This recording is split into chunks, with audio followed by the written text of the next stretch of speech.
I'm gonna talk to the people. Vedno pivašte, taki aplikatni pešti.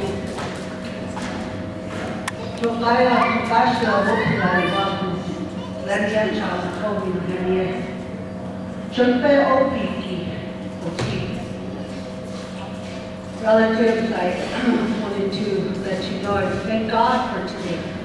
I thank God for this beautiful moment because sometimes when we have a gathering like this, it's always when somebody dies in here in Mills Hall. My mom and dad, grandma and grandpa are all dead and buried in Wounded Knee, and that's where I'm from. And I thank you for having the patience to sit here today through all that's going on right now. You can choose to be anywhere you want, but you're here with us. Wopila tatanka. Kicho.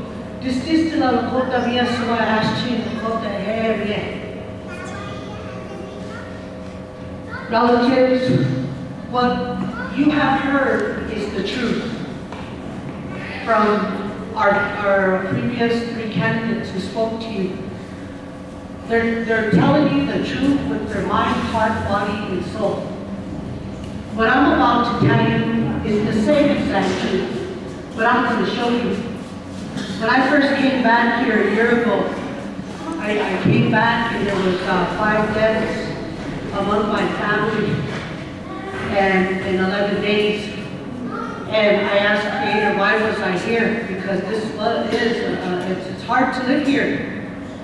When you come back from a big city and you're used to buses and, you know, like Reno, Nevada, 24/7, everything is going on, casinos, drugs, alcohol, people everywhere. You're used to that. I was up there from 91 until last year. When I came back, I wanted to help the people, but I didn't know how. And when my family died, I didn't know anything. I asked what do you need? If they could give me $400 to go back to Reno, Nevada, because I'll just work over there. It was much easier to get out of the situation and work from way over there and talk about way over here, and it was easy. And then I said, well, once my Lakota people find out what I'm doing, boy, I'm sure going to be in trouble. So let's talk about the real thing, okay? I'm not going to waste your time on trying to lie to you. I'm a law advocate here in Pine Ridge. I'm a private attorney on the national level. I'm the director of International Native Indians, and I'm part of the Treaty Council, Teach-One Treaty Council. I did not just get up one day and decide that I was going to be tribal president. No. I had to Halecha, I had to Sundance, I had to go to Sweats, I had to put up a meeting in Wounded Knee. I had to remember my grandma and grandpa. I had to remember my dad. I had to think about my mother, even though she died of alcoholism. I had to face the fact that I was molested as a child here, and I was shot, and I was ran over. I had to think about those things, and I knew I didn't want to get killed or beat up. But what you're about to hear can happen, easily happen to any one of us who tell the truth. If we tell you the truth, that's what can happen. And the truth hurts. I personally, I have to, I know each one of us have different opinions, but I want you to know that what Jeff WAYLON has been talking about in the newspapers is true. I investigated that myself for Washington State. And we had emailed some things to us from Washington, from the Arapaho tribe concerning Mason Vicro. I met with a lawyer in Ohio, and we wrote a letter to the Queen of England and different embassies around the world. And we got started on this letter because we knew that there was property here and genocide. We knew that the homes were condemned. We knew that there was water problems. We knew that there was a lot of things going on, but nobody was doing nothing about it. It seemed And no offense to those of you who have higher education, please forgive me, but I'm just saying what it is. No matter how educated a person was, or how super smart they were, or how rich they were, multi-millionaire. I got to meet one of those multi-millionaires in Ontario, California, named Dexter Yeager in 2003. Nobody cared about Pine Ridge. Nobody. And our people would say, well, we know the tribe's doing wrong. We know they're doing wrong. And everybody would try to find a way. And the only way to do this is to step up to the plate and be honest. And to pick your best candidate with what you think is right. Here, we have the Oglala Sioux Federal Fund from 2011. Over here it says Article 6, Clause 2, United States Constitution, that treaties are law of the land. Over here we have housing corruption. This is where they would write their own checks inside of housing. Over here we have where Mason Vincro, he's technically an Arapaho because his mother's an Arapaho and his grandmother's an Arapaho, but his dad's from here. And as Lakotas, we always say, you're from where your mother's from, not your dad's, your mom. You go with your mom. A mother has a lot of love for her children. She teaches them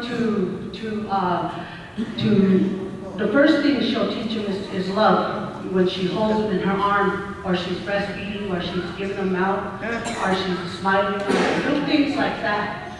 She loves her children. So they always say that the children go with their mother. Over here, when they were talking about land, we have land here. How many of you know about an N number? There's a U number we all know about. U, what is it? U344U, and then our numbers, like mine is 25530. Each one of us have that number, but none of us have a 344N25530. That is stolen land. This here check, I used to drive semi across the United States. Okay? This check was cashed at Hermosa. There was no signature on it. Hermosa is a federal entity due to the fact that they have to haul gas across the United States, and they take it, just like the Oglala Sioux tribe, it's a corporation that does business. What I'm trying to tell you here is there is a lot of money going through the Pine Ridge Indian Reservation. Here we have a list of all the schools across the reservation. Guess what? Red Cloud Indian School's on here. Do you know what that tells me as a Lakota? That tells me that Red Cloud Indian School is a BIA school. And I took a look at it and I said, wait, this is a federal Indian land? BIA? Wait a minute.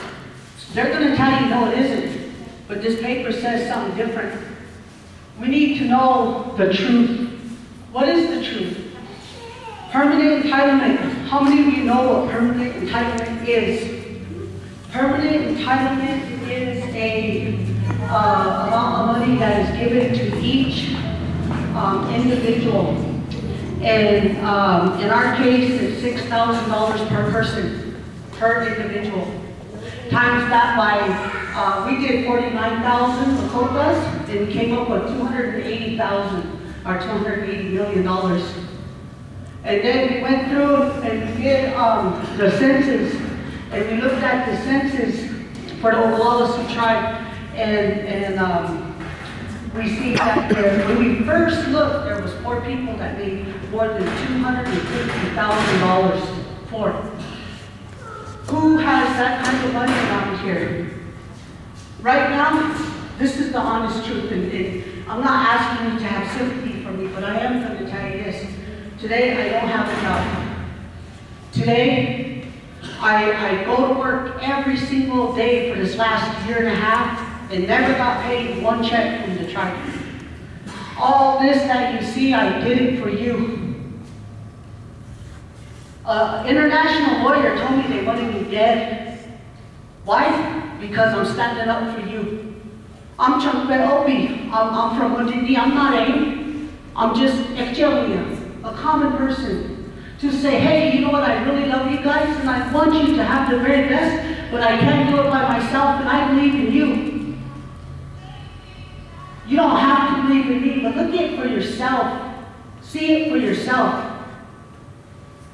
And to be quite honest with the truth, I think Brian can do a better job than I can, because he has a lot of experience. He's in the military. But at the same time, I have to believe.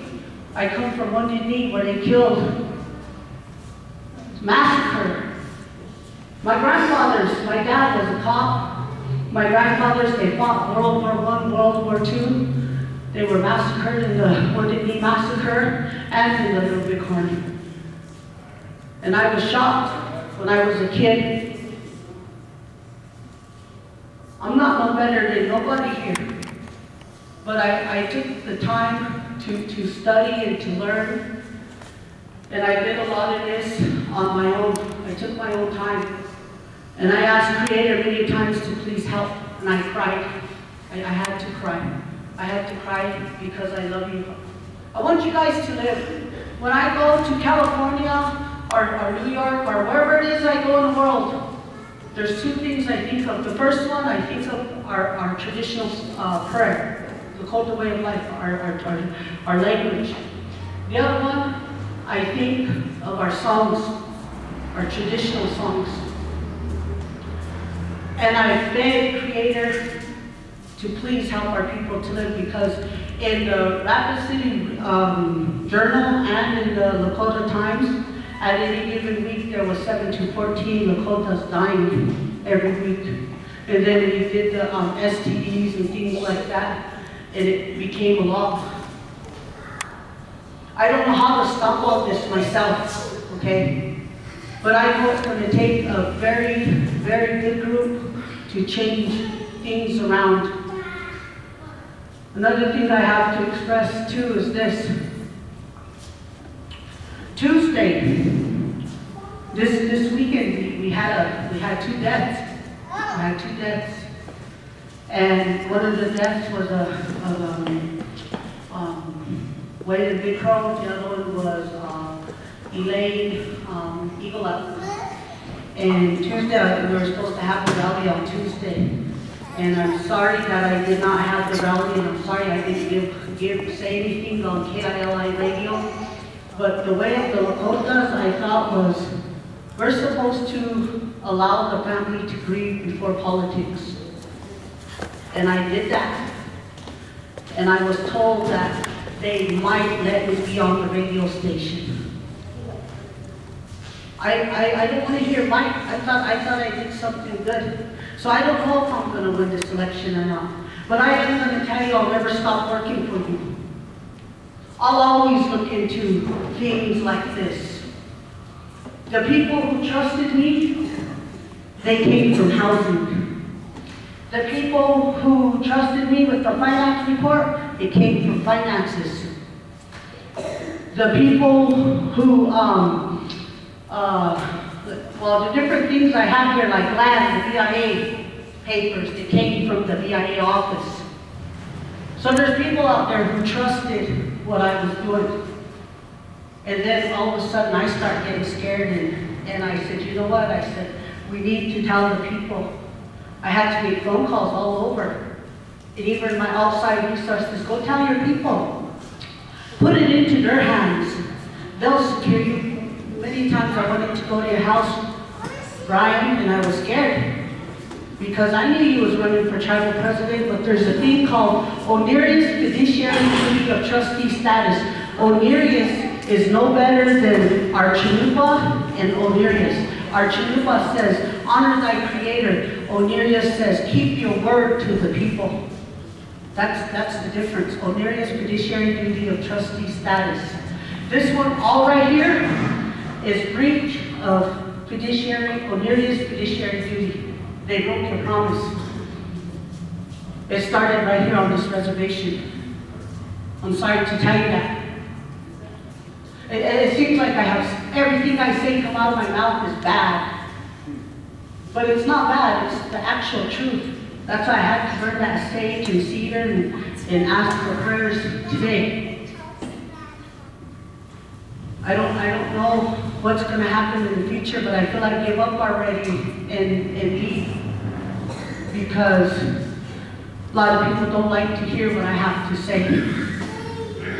And me too, as a single mother, I don't want to die. I have a son that's 14 years old. He's playing football in Reno, Nevada. And I left him there so he can be safe, so that I can see him again.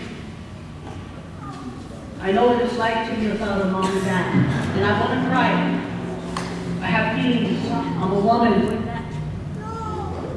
And I love my son. But I don't have a home here. I don't even have a job. And I'm like any one of you, you know, I get my commodities and I just try to do my best.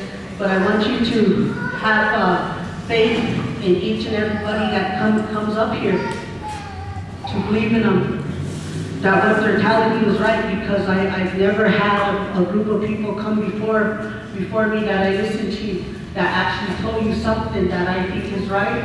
But then on the other hand, the past tribal council, yes, they did lie to our people, and it wasn't very good. It's not okay. And it's hard for me to say that. It's hard to say, how could you be Lakota and turn around and hurt our own people? What did our people ever do so wrong to you? Because whatever they did, I'm sure some way, somehow, we can make it up. But to live in poverty, that's not good.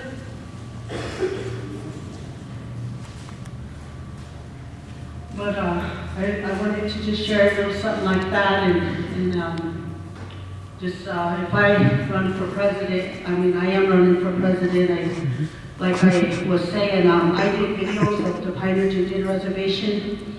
I know a lot of holes that can be fixed. We have problems with the ground and the water.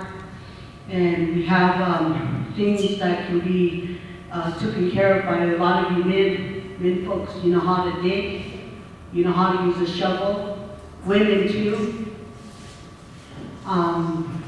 There's a lot of things our people can do. And they say we have no money, but we do. We have a lot of money. And it's not our fault to take care of somebody else's bill. So I would like for the new council to tell the old council to pay their own bill and to enforce impeachments, because those neglected impeachments are the reason why our tribe just keeps getting more and more debt. So I just want to leave it at that, you know. I'd like Arlene to please come up here and share. She has a lot of good words to share with us. And please bear with us. And there's a lot of meat and leftover foods. Help yourself. Don't be shy. I don't have a whole lot to offer you, but what I got belongs to you. Go ahead, Chicolo. Open